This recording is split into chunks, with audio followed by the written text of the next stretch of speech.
Hello hi welcome नमस्ते, मेरा नाम ऋतिक और आज हम फिर से बात करने वाले हैं एक और इंटरेस्टिंग कंसेप्ट के ऊपर। तो ये वीडियो सेमेस्टर 3 के उन बच्चों के लिए मोस्ट इंपोर्टेंट होने वाली है जिनके पास सब्जेक्ट है physical policy and public finance in India. तो चलिए शुरू करते हैं आज की वीडियो को और आज हम फिर से बात करेंगे लेसन नंबर 2 के एक और मोस्ट इंपोर्टेंट कंसेप्ट के बारे में। तो लेसन नंबर 2 था हमारे पास social security, health, education and pension reforms.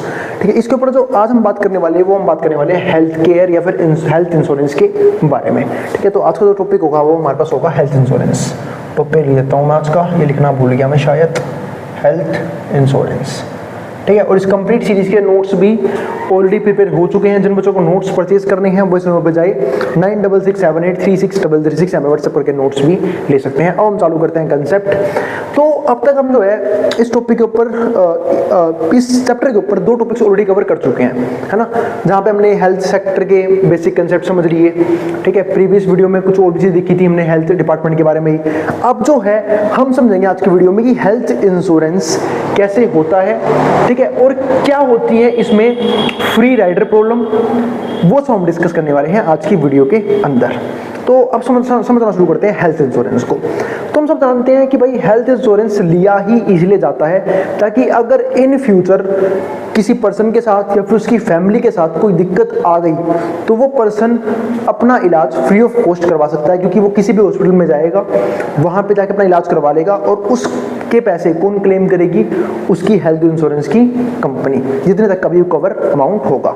ठीक है, हाँ, अगर मान लो किसी का कवर 10 लाख का है और उसके इलाज में खर्च हो गया 15 लाख रुपए, तो 5 लाख रुपए वो खुद अपनी जेब से भरेगा। ठीक है, बाकी अगर उसी अमाउंट के अंदर है, जो अमाउंट जितने अमाउंट तक उसने इंश्योरेंस ले रखा है, तो वो पूरा पैसा जो है कंपनी ही पे करती है, हेल्थ इंश्योरेंस कंपनी पे करती है। तो जनरली लोग हेल्थ इंश्योरेंस करवाते ही इसलिए ताकि उनकी सेविंग्स या तो एक बार में खत्म ना हो जाए या फिर कहीं ना कहीं हेल्थ में इशू की वजह से उनकी फैमिली में कोई दिक्कतें आना शुरू हो जाए या फिर कहीं उन्हें लोन लेना पड़े इलाज के लिए। तो बहुत सी दिक्कतें आती हैं जिससे बचने के लिए लोग जो है ना वो हेल्थ इंश्योरेंस करवाते हुए अपना चलते हैं। ठीक है, यानी कि 2 इंश्योरेंस लाइफ में लोग बहुत मैंडेटरी समझते हैं। एक जो इनकम जनरेटर है फैमिली में उसका लाइफ इंश्योरेंस, दूसरा हेल्थ इंश्योरेंस। तो ये 2 चीजें हो गई हमारे पास। अब इसमें हम कुछ चीजें और समझते हैं, वो क्या? एक तो फ्री राइडर प्रॉब्लम का मतलब क्या होता है। देखो, फ्री राइडर प्रॉब्लम का सिंपल सा मतलब है किसी भी पब्लिक गुड के केस में अगर कोई भी पब्लिक गुड है, ठीक है, जो गवर्नमेंट प्रोवाइड कर रही है फ्री ऑफ कॉस्ट, उस गुड का बेनिफिट उठा रहा है वो बिना कुछ पेमेंट किए। जैसे फॉर एग्जांपल अगर मैं बात करूं मतलब बिना पेमेंट के उसका फायदा उठा रहा है तो उसको हम क्या बोलते हैं यहाँ पे, हम बोल सकते हैं यहाँ पे free rider problem. For example मैं आपको एग्जांपल देता हूँ। सपोज करो कि कुछ लोअर क्लास लोग हैं, है ना, वो जो है पार्क वगैरह में एक्सरसाइज करने जाते हैं, पार्क में घूमने जाते हैं, पार्क की सर्विस की यानी कि ओपन जिम वगैरह की पूरी व्यवस्था का मजा लेते हैं ना मजा। लेकिन क्या वो लोअर क्लास टैक्स भरता है? बिल्कुल नहीं भरता, क्योंकि उसकी इनकम ही इतनी नहीं है कि वो टैक्स भर सके। हाँ, कई बच्चे बोलेंगे कि भैया वो इंडायरेक्ट टैक्स तो भरता होगा, अरे उसकी बात अलग है, पर नॉर्मल टैक्स वो नहीं भरता। यानी कि बहुत से लोग ऐसे हैं जो गवर्नमेंट की फैसिलिटीज का लुत्फ तो उठा रहे हैं लेकिन टैक्स बिल्कुल नहीं भरते। तो ऐसे लोग क्या हो गए? फ्री राइडर्स हो गए। इसका मैंने एक एग्जांपल दिया था। अगर सपोज करो कोई किसी अपार्टमेंट में रह रहा है, ठीक है, और वहां पे लोगों ने सोचा कि हमें अपार्टमेंट की सिक्योरिटी के लिए, अपार्टमेंट में घरों की सिक्योरिटी के लिए एक सिक्योरिटी गार्ड रखना चाहिए, तो उसको सैलरी देनी पड़ेगी। तो लोगों ने सोचा कि भाई सबके घर से हम 100-200 रुपए ले लेंगे और कहीं ना कहीं एक सिक्योरिटी गार्ड रख लेंगे ताकि वो कहीं ना कहीं अपार्टमेंट की सिक्योरिटी करे। लेकिन हुआ क्या, कुछ लोगों ने साफ मना कर दिया कि जी हमें तो सिक्योरिटी गार्ड नहीं चाहिए, हम तो खुद सिक्योर कर लेंगे अपनी फैमिली को, अपने घर को। ठीक है, अब आपकी मर्जी है, आपको रखना है तो आप पैसे दो अपना, हम तो नहीं रखना चाहते। ठीक है, तो उन्होंने पैसे देने से मना कर दिया। लेकिन सिक्योरिटी गार्ड जब आएगा वो तो पूरी अपार्टमेंट का ध्यान रखेगा। तो इसी को ही बोलते हैं फ्री राइडर प्रॉब्लम, यानी कि फ्री में उस बेनिफिट का फायदा उठाना। तो ये तो हो गई फ्री राइडर की बात। अब बात करते हैं हेल्थ केयर में फ्री राइडर कैसे होते हैं। जैसे मान लो कुछ लोगों को लगता है कि उनकी हेल्थ अच्छी है, फ्यूचर में भी अच्छी रहेगी, उन्हें मेडिकल केयर की ज़्यादा जरूरत नहीं है, तो अपना हेल्थ इंश्योरेंस नहीं करवाते हैं। हाँ, लेकिन बात ये भी है कि वो हेल्थ केयर करवाते हैं, ठीक है, सॉरी, जो बाकी लोग हेल्थ करवाते हैं वो तो हेल्थ केयर करवाते हैं, तो पैसे देते हैं अपना, तो उनके खर्चों पर वो कहीं ना कहीं अपना इलाज करवा लेते हैं, क्योंकि हॉस्पिटल्स बन चुके हैं, ठीक है, बहुत से हेल्थ केयर डिपार्टमेंट्स बन चुके हैं, तो वहाँ पे जाते हैं, उनको छोटी मोटी दिक्कतें आती हैं तो वहाँ जाकर अपना इलाज करवा लेते हैं। तो इसको भी हम क्या बोलते हैं? फ्री राइडर प्रॉब्लम ही बोलते हैं, वो भी एक हेल्थ केयर सेक्टर की। अब यहाँ पे समझते हैं कि हेल्थ केयर कॉस्ट कैसे चीज़ें डिफाइन होती हैं, कैसे प्रीमियम अमाउंट डिटरमाइन होता है, वो सब हम डिस्कस करेंगे, कैसे हेल्थ इंश्योरेंस का प्रीमियम जो है डिटरमाइन किया जाता है। तो हाई हेल्थ केयर कॉस्ट में भी make health care less accessible. जो हम समझते हैं कि भाई हेल्थ केयर पे जो कॉस्ट है वो महंगी आने वाली है, यानी कि लोगों को अगर अपना सेहत का ध्यान रखना है, लोगों को कोई भी थेरेपी करवानी है, कोई भी इलाज करवाना है, तो उसकी कॉस्ट महंगी आएगी। तो सिंपल सी बात है, वो जो है एक्सेसिबल कम लोगों के लिए होता है, यानी कि लेस एक्सेसिबल हो जाता है, which would be increase health care market disparity. इसको हम बोलते हैं हेल्थ केयर मार्केट डिस्पैरिटी, यानी कि कुछ लोग जो रिच सेक्टर में है या फिर हायर मिडिल क्लास का पार्ट है, यानी कि अमीर लोग जिनको हम कह सकते हैं, वो तो हेल्थ केयर में सारी सर्विसेज का बेनिफिट ले पा रहे हैं, लेकिन जो बाकी लोग हैं उन्हें किसी भी तरह का बेनिफिट यहाँ पे नहीं मिल रहा है। Furthermore existence of asymmetric information, कई बार हमें असिमेट्रिक इंफॉर्मेशन भी फेस करनी पड़ती है हेल्थ केयर सेक्टर में, जो हमने पिछले टॉपिक्स में डिस्कस किया है, क्योंकि या तो यहाँ पे बायर्स के पास कम नॉलेज होती है या फिर यहाँ पे सेलर्स के पास कम नॉलेज होती है। तो असिमेट्रिक इंफॉर्मेशन में देखने को मिलता है in the health insurance market inability to distinguish between high and low risk, जहाँ पे ये अंतर नहीं कर पाते कि हाई और लो रिस्क इंश्योरेंस बायर कौन है। ऐसे कौन से बायर हैं जिनको हाई रिस्क है, ऐसे कौन से बायर हैं जिनको लो रिस्क है, ठीक है। मतलब ऐसे कौन से लोग हैं जिन्होंने सिर्फ एल्डेंस करवा रखा है सिर्फ फॉर्मेलिटी के लिए, बट उन्हें ज़्यादा उनको दिक्कतें होती नहीं है, हेल्थ रिलेटेड इनको उनके फैमिली में इश्यूज होते नहीं है, बट उन्होंने आपको एक सिक्योरिटी प्रोवाइड करने के लिए करवा रखा है। कुछ लोग हाई रिस्क में रहते हैं, ठीक है, क्योंकि ये भी भाई एस्टिमेट करना ना इंश्योरेंस रिस्क के लिए, मतलब जो इंश्योरेंस कंपनीज है उनके लिए काफ़ी ज़रूरी होता है। क्यों होता है? क्योंकि जो हाई रिस्क वाले पर्सन है उनसे ज़्यादा पैसा लेना चाहिए अगर ऐसे देखें तो, क्योंकि ये एक दिक्कत बनती है बहुत बड़ी। प्रीमियम ऑलमोस्ट जो है सेम एज पर्सन के लिए, सेम इनकम ग्रुप के लिए, सेम जिनको क्या बोलते हैं जहां तक की कवरेज चाहिए उसके लिए प्रीमियम सेम होता है, ठीक है। मतलब फिर बोल रहा हूँ सेम एज ग्रुप, ठीक है, सेम नंबर ऑफ फैमिलीज या फिर सेम नंबर ऑफ जिनका इंश्योरेंस करवाना है, और वो लोग जिनको एक पर्टिकुलर अमाउंट तक का ही हेल्थ केयर चाहिए उन लोगों का प्रीमियम सेम होता है। जबकि इनमें दो तरह के पर्सन आएंगे, दो तरह की फैमिलीज आएंगी, एक हाई रिस्क के लोग, एक लो रिस्क। अब बात ये हाई रिस्क और लो रिस्क क्या होता है? लो रिस्क ऐसी फैमिली जो कहीं ना कहीं अपनी हेल्थ का पूरा अच्छे से ध्यान रखती हैं, ठीक है, जहाँ पे हेल्थ को लेके लोग एक्सरसाइज भी करते हैं, ठीक है, और भी योगा वगैरह भी करते हैं, प्रॉपर तरीके से डाइट लेते हैं अपनी ताकि उनकी हेल्थ में कोई भी दिक्कत ना आए, प्रॉपर जगह रहते हैं, तो वो सब हो गए लो रिस्क, क्योंकि वहाँ पे उनका लो रिस्क है, उनका हेल्थ खराब होने की चांस बहुत कम है। कुछ ऐसे हो सकते हैं लोग जिनका प्रीमियम अमाउंट समझना पड़ रहा है पर उनका हाई रिस्क है। अब हाई रिस्क यानी कि वो लोग अपनी हेल्थ का ध्यान रखते हैं, जल्दी जल्दी बीमार पड़ते हैं, कभी भी उन्हें कवरेज की जरूरत पड़ सकती है, तो ऐसे केस में इंश्योरेंस जो कर रहे हैं उनका रिस्क बढ़ जाता है ना। और अगर मान लो हाई रिस्क वाले लोगों को ज़्यादा अगर हमने उनसे इंश्योरेंस कर दिया तो होगा क्या, कहीं ना कहीं कंपनी को ज़्यादा पेमेंट करनी पड़ेगी, ज़्यादा क्लेम्स देने पड़ेंगे हॉस्पिटल के अंदर, जिससे क्या होता है कंपनी को लॉसेस बहुत ज़्यादा होंगे। तो फ्यूचर में कुछ ऐसे लोग भी होंगे जिनको सही में, जिनका लो रिस्क था, जिनको सही में नीड है उस क्लेम अमाउंट की, उसे पैसा नहीं मिल पाएगा। क्यों? क्योंकि कंपनी ही दिक्कत में चल रही है जो इंश्योरेंस का क्लेम पे करती है। तो वही चीज़ है यहाँ पे। तो low risk and insurance buyers को लो रिस्क इंश्योरेंस बायर्स को समझना या फिर हाई रिस्क इंश्योरेंस बायर्स को समझना मुश्किल होता है। इसी को मैं पे क्या बोलते हैं, एसिमेट्रिक इंफॉर्मेशन बोलते हैं। Can cause low risk customers whom insurance companies would prefer to squeezed out the markets contraction drives up insurance premium. अब होगा क्या, जैसे जैसे लोगों को इंश्योरेंस नहीं मिलेगा या फिर जो कंपनी है वो अपना पैसा पे करती रहेगी हॉस्पिटल्स में सिर्फ इलाज करवाने के लिए, तो धीरे धीरे कंपनी कॉन्ट्रैक्ट करना शुरू कर देगी। अब कंपनी कॉन्ट्रैक्ट करेगी तो कंपनी क्या करेगी, कंपनी अपने इंश्योरेंस प्रीमियम को हाई कर देगी ताकि वो ज़्यादा से ज़्यादा पैसा जनरेट कर सके नए कस्टमर से। तो वही चीज़ यहाँ पे है।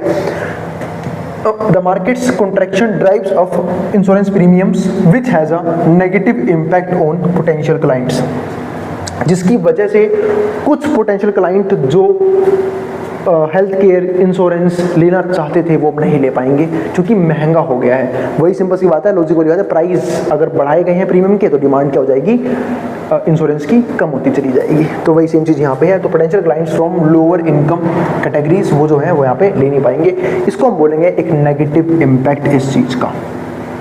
अब आगे समझते हैं the basic model without freed riders, मतलब बिना फ्री राइडर के कुछ चीज़ समझते हैं। द बेसिक मॉडल कि बेसिक मॉडल क्या बोलता है। पहला, an individual fall sick with probability P, कि हमने यहाँ पे पहले प्रोबेबिलिटी लेट कर ली है कि वो जो है ना पी है एक प्रोबेबिलिटी जिसपे एक पर्सन जो है वो सिक हो सकता है। दूसरा रिमेन्स इन गुड हेल्थ, और उसकी गुड हेल्थ रहेगी, उसकी वेटिंग हो जाएगी 1 माइनस पी। अरे तो लॉजिक वाली बात होती है कि किसी इवेंट का होना है ना, प्रोबेबिलिटी में आप लोगों ने पढ़ा होगा, नहीं पढ़ा तो बता देता हूँ, ठीक है। बचपन में आप लोगों की प्रोबेबिलिटी हो सकता है वीक रही हो, किसी इवेंट का होना और उसी इवेंट का ना होना दोनों का संबंध होता है जब हम प्रोबेबिलिटी किसकी बात करते हैं। और अगर आपने स्टैट्स में प्रोबेबिलिटी पढ़ी है तो आपने वहाँ पे भी ये वाला जो है वो पढ़ा होगा, खासकर मुझसे पढ़ा तो मैं तो जरूर बताता हूँ प्रोबेबिलिटी के अंदर ये वाला कंसेप्ट। तो किसी इवेंट का होना और उसी इवेंट का ना होना दोनों का संबंध होता है। तो अगर किसी के बीमार पड़ने की प्रोबेबिलिटी पी है तो उसके बीमार ना पड़ने की 1 माइनस पी। इसको आप यूँ भी समझ सकते हो कि अगर किसी के बीमार पड़ने की प्रोबेबिलिटी 1% है तो ना बीमार पड़ने की कितनी होगी, 99%, बाकी का बचा हुआ। तो वही सेम हिसाब है। सेकेंड पार्ट क्या आता है, the cost of treatment is a fixed value M. हमने मान लिया कि भाई जो ट्रीटमेंट का कॉस्ट आएगा वो एक फिक्स वैल्यू आएगी एम। तीसरा point, the premium is PR to be paid irrespective of state of health. ठीक है, हेल्थ के बदले में हम एक प्रीमियम पे करेंगे PR, and insurance benefit is IB, where IB is 0 से लेके एम। आईबी जो है वो 0 से लेके एम के बीच में होगा। ये क्यों होगा वो भी समझा देता हूँ। देखो, इंश्योरेंस कंपनी या तो फुल्ली क्लेम करेगी उस चीज को, कुछ ना कुछ तो क्लेम देगी, तो 0 तो हो नहीं सकता। या तो 0, जो आईबी है वो 0 से बड़ा होगा या और एम से छोटा हो सकता है। एम क्या है, वो पैसा ट्रीटमेंट में खर्च हो रहा है, क्योंकि ट्रीटमेंट तो उसका भाई महंगा भी हो सकता है। आपने जितने का कवरेज ले रखा हो इंश्योरेंस के अंदर उससे फालतू पैसा लग रहा हो आपकी बीमारी में, तो सिंपल सी बात है, अगर बीमारी में फालतू पैसा लगेगा तो लॉजिक वाली बात ये कहती है कि फिर इंश्योरेंस कंपनी जितना कवरेज उतना अमाउंट पे कर देगी, बाकी अमाउंट आपको अपनी जेब से पे करना पड़ेगा। तो वो चीज़ होती है यहाँ पे। फोर्थ पार्ट क्या आता है हमारे पास यहाँ पे, gross income of individual is Y. और जो ग्रोस इनकम है किसी भी इंडिविजुअल की वो क्या होगी, वाई होगी, with his utility function is U Y, और उसकी जो यूटिलिटी फंक्शन है उसका क्या हो जाएगा, यू वाई हो जाएगा। फिफ्थ पार्ट में क्या आया, U derivative Y greater than 0। जो यू डेरिवेटिव वाई हो ग्रेटर देन 0 होगा और U double derivative Y less than 0 होगा, which means that individuals are risk averse, के इंडिविजुअल जो है वो रिस्क नहीं लेना चाहते हैं, यानी कि लो रिस्क पर्सन है। वो ये शो करता है कि U derivative Y greater than 0 होगा और U double derivative Y less than 0 होगा। अब आती हैं इसी कुछ इंपॉर्टेंट अजम्पशंस जो हमने एज्यूम करके। पहला, insurers do not incur any administrative expenses so as to maximize their expected profit. तो जो इंश्योरेंस है वो किसी भी तरह का एडमिनिस्ट्रेटिव एक्सपेंस नहीं कर रहे हैं, ये मान के चल रहे हैं। एडमिनिस्ट्रेटिव एक्सपेंस यानी कि वो उस फर्म को मैनेज करने में किसी भी तरह का एक्सपेंस जो है यहाँ पे नहीं कर रहे हैं। वो उनका काम सिर्फ क्या है, इंश्योरेंस का अमाउंट लेना, ठीक है, और बदले में क्लेम पास करवाना जिन लोगों को कोई बीमारी है वो। लेकिन ऐसा असली में नहीं होता है। बहुत सी हेल्थ इंश्योरेंस कंपनी अपने एक अच्छे इकट्ठे हुए फंड को, लमसम अमाउंट को इन्वेस्ट भी करते हैं ताकि वहां से भी प्रॉफिट जनरेट कर सके, ताकि ज्यादा लोगों को वो टाइम पे क्लेम कर सके, या फिर अपनी कंपनी की डेवलपमेंट के लिए भी बहुत सी कंपनी ऐसा करती हैं। दूसरा क्या है, the market for health insurance is categorised bye perfect competition. हम जो मार्केट है, ठीक है, कौन सी इंश्योरेंस कंपनी, उनको क्या मानते हैं, परफेक्ट कंपटीशन। और परफेक्ट कंपटीशन होने का मतलब सिर्फ एक है कि यहाँ पे लार्ज नंबर ऑफ बायर्स और लार्ज नंबर ऑफ सेलर्स होंगे, और ये सब मिलके आइडेंटिकल प्रोडक्ट या फिर आइडेंटिकल सर्विस कह सकते हैं इस चीज के मामले में वो सेल कर रहे होंगे। क्योंकि जब हम परफेक्ट कंपटीशन की बात करते हैं तो वहाँ पे यही होता है, लार्ज नंबर ऑफ बायर्स होते हैं, लार्ज नंबर ऑफ सेलर होते हैं, और वो आइडेंटिकल प्रोडक्ट सेल करते हैं ताकि बायर्स को प्रोडक्ट के बारे में यानी कि सर्विस के बारे में फुल नॉलेज हो। ठीक है, तो ये हो गया हमारे पास कुछ असम्पशन। अच्छा, एक और है तीसरा, वो क्या है, insurance offer actually fair contracts. वो एक फेयर कॉन्ट्रैक्ट्स बनाते हैं, implying that P equals to PY, मतलब प्रीमियम इज इक्वल, ताकि प्रीमियम क्या रहे, इक्वल रहे। ठीक है, कि प्रीमियम आपने देखा बार-बार बढ़ता भी नहीं है प्रीमियम एक अमाउंट का, मतलब एक बार जो हमने प्रीमियम ले लिया वो फिक्स रहता है। इसलिए लोग ये बोलते हैं, फिर मैं भी सजेस्ट करूंगा, अगर आप में से कोई भी पर्सन जो है ना वो अगर इंश्योरेंस करवाना है, खासकर लाइफ इंश्योरेंस या टर्म इंश्योरेंस, वो अपनी अर्ली एज में ही करवा ले, क्योंकि अर्ली एज में प्रीमियम जो है ना काफी लो रहता है, और वही प्रीमियम अमाउंट फ्यूचर तक आपको देना पड़ेगा, है ना।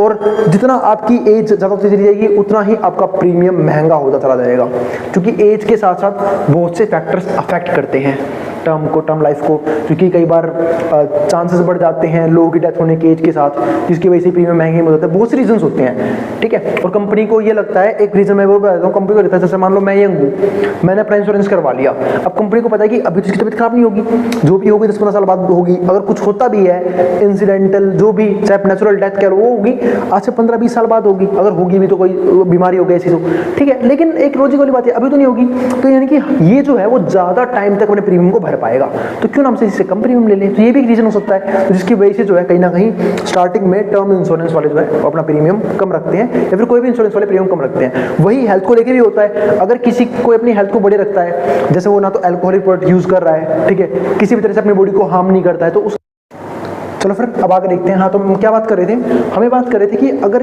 किसी भी पर्सन को किसी तरह की दिक्कत नहीं है, वो अपनी हेल्थ को बढ़िया मेंटेन रखता है, तो ऐसे केस में हेल्थ इंश्योरेंस प्रीमियम जो है क्या आता है, कम आता है। अब लास्ट टॉपिक रहता है वो डिस्कस कर लेते हैं, extended model with free Riders. ये क्या होता है, इसका मतलब समझ लेते हैं, ठीक है। तो extended model with free Riders यानी कि जब हमारे इकोनॉमी में फ्री राइडर्स मौजूद हैं, यानी कि वो लोग मौजूद हैं जो बिना किसी पेमेंट के सर्विसेज को एंजॉय करना चाहते हैं, है ना।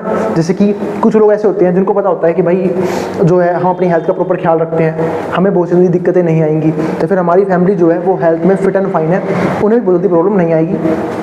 और कभी कोई प्रॉब्लम आई भी तो गवर्नमेंट हॉस्पिटल्स हैं, हम वहाँ पे ना के बराबर कॉस्ट पे अपना इलाज करवा सकते हैं। तो इसलिए हम जो है वो पहले से ही प्रीमियम क्यों लेके चले, हम क्यों एक एडिशनल खर्चा करें। उन्हीं को मैं क्या बोलते हैं, फ्री राइडर्स बोलते, विद फ्री राइडर्स बोलते हैं कि फ्री राइडर बोलते हैं वो लोग जो बिना किसी पैसे के अपना ट्रीटमेंट करवाना चाहते हैं। और ऐसे केस में कहीं ना कहीं मार्केट कोलैप्स करती है, कैसे करती है वो समझते हैं।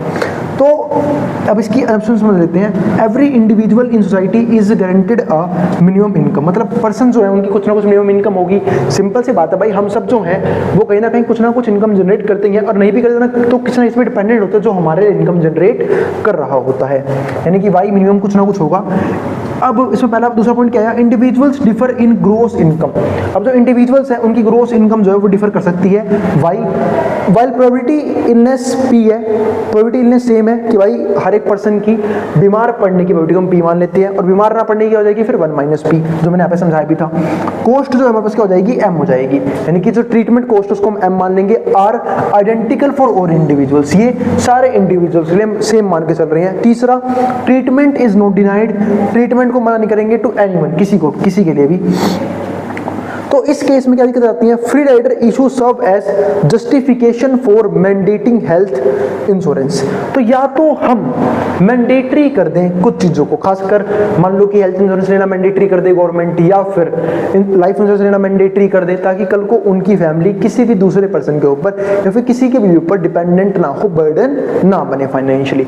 तो ये दो चीज़ आपको सिक्योर करनी ही होगी, एक अपनी लाइफ, एक दूसरा अपनी पूरी फैमिली की हेल्थ, ठीक है। बट जनरली लोग ऐसा नहीं करवाते हैं क्योंकि उन्हें लगता है कि भाई ये खामखा खर्चा है, ऐसे बहुत से लोग हैं, ठीक है। जैसे हम बात कर लेते हैं यहाँ पे थोड़ी सी और कि अब यहाँ पे बात है मैंडेटिंग का मतलब क्या होता है। देखो मैंडेटरी का मतलब ये होता है कि जैसे अगर मैं बात करूँ कुछ अपार्टमेंट्स की, जहाँ पे आपको अलग अलग तरह के गुड्स को, सर्विस को एंजॉय करने का मौका दिया जाता है। सर्विसेज यानी कि मान लो क्लब है, अरे वो वाला क्लब नहीं, क्लब का मतलब स्पोर्ट्स क्लब हो सकता है, या फिर स्विमिंग पूल्स हो सकते हैं, या फिर जिम हो सकते हैं। वहाँ पे आपने मतलब उन्होंने पेमेंट मैंडेटरी कर रखी है कि आप चाहे उस सर्विस को एंजॉय करो चाहे मत करो, हाँ आपकी सोसाइटी में मौजूद है, आपको पेमेंट करनी ही पड़ेगी।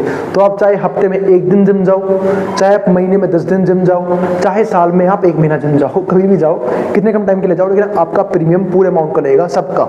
अब फायदा किनका है, जो डेली उस लेवल पे वर्कआउट करते हैं, फिर जो डेली जिम जाना पसंद करते हैं, ठीक है, जो डेली स्विमिंग पूल में जाना पसंद करते हैं। अब देखो स्विमिंग पूल की मेंबरशिप सबसे डेली मैंडेटरी कर रखी है। अब चाहे उसमें ऐसे लोग भी होंगे जिनको बिल्कुल नहाना पसंद नहीं हो, बिल्कुल नहीं जाते होंगे, है ना, जिनको कभी कभी जाना हो सकता है वो कभी कभी जाते होंगे, और कुछ वैसे भी होंगे जिनको स्विमिंग का शौक हो वो डेली जाते होंगे, क्योंकि एक तो उन्हें पैसा भी खर्च कर रखा है, ऊपर से उन्हें मजा भी आता है।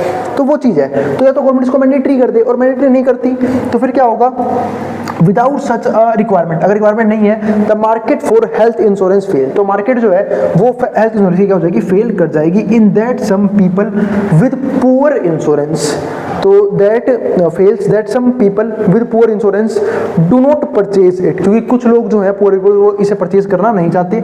Since no they are eligible for a transfer that will ensure they receive a minimum level of income in the event of illness, कि अगर उन्हें इलनेस हो भी गई तो हमें किसी न किसी तरह की इनकम जो है वो मिनिमम इनकम मिलती रहेगी, या फिर हमें वो सर्विसेज मिल जाएंगी डॉक्टर की जो हमें चाहिए फ्री ऑफ कॉस्ट। तो वो क्यों उस चीज़ के लिए पैसा देंगे। तो ऐसे किस्से में ना दिक्कत किसको होती है, हेल्थ केयर सेक्टर को, और उन लोगों को जिन्होंने अपने आप को इंश्योरेंस करवा रखा है, क्योंकि उन्हें सेम सर्विसेज के लिए एक्स्ट्रा प्रीमियम पे करना पड़ता है, क्योंकि कुछ लोग नहीं भर रहे हैं। अब मैं आपको इसका एक बेस्ट एग्जांपल दे देता हूँ। सपोज करो अगर आप किसी अपार्टमेंट में रह रहे हो, वहाँ पे एक आपने गार्ड रख लिया, सिक्योरिटी गार्ड रख लिया, उसकी सैलरी मान लेते हैं 20,000 रुपये है, 20,000 रुपये। सोसाइटी के अंदर 200 मेंबर्स रहते हैं, यानी कि 200 घर है, हर घर में हम उस कॉस्ट को डिवाइड कर देते हैं 200, तो ये डिवाइड कर लिया, ये आ गया हमारा 100 रुपये, यानी कि 100 रुपये हर घर से जाएंगे उस सिक्योरिटी गार्ड की सैलरी के तौर पे, ठीक है। लेकिन अगर हम यहाँ पे बात करें, उसने मना कर दिया, कुछ लोगों ने, उसने नहीं, कुछ लोगों ने मना कर दिया कि जी हमें सिक्योरिटी की जरूरत कोई नहीं है, हम तो रख लेंगे। मतलब वो बना होते हैं फ्री राइडर, क्योंकि ना पता है कि बाकी लोग हैं जो थोड़े से अमीर हैं, जिनके घर में ज़्यादा पैसा रहता है, उनको सिक्योरिटी की जरूरत पड़ेगी तो सिक्योरिटी गार्ड रखेंगे और उसका बेनिफिट कहीं ना कहीं पूरी सोसाइटी को मिलेगा। तो मान लो 100 लोगों ने मना कर दिया, 50% लोगों ने मना कर दिया, तो 20,000 सैलरी है उसकी, अपनी सैलरी तो फिक्स लेगा वो, अब 100% दे रहे हैं, तो अब कितनी कॉस्ट पड़ जाएगी 1% के लिए 200। तो यही चीज़ होती है इंश्योरेंस के साथ भी, कि अगर कुछ लोग सिर्फ उसे फ्री में इंजॉय करना चाहते हैं तो बाकी लोगों को कहीं ना कहीं उसके लिए पैसा पे करना पड़ता है, उनके हिस्से का भी। तो ये चीज होती है। ये था हमारा हेल्थ इंश्योरेंस का complete concept. Free rider problem भी मैंने डीप में डिस्कस कर लिया है इस वीडियो के अंदर। अब हम मिलेंगे अगली वीडियो में विद न्यू कंसेप्ट।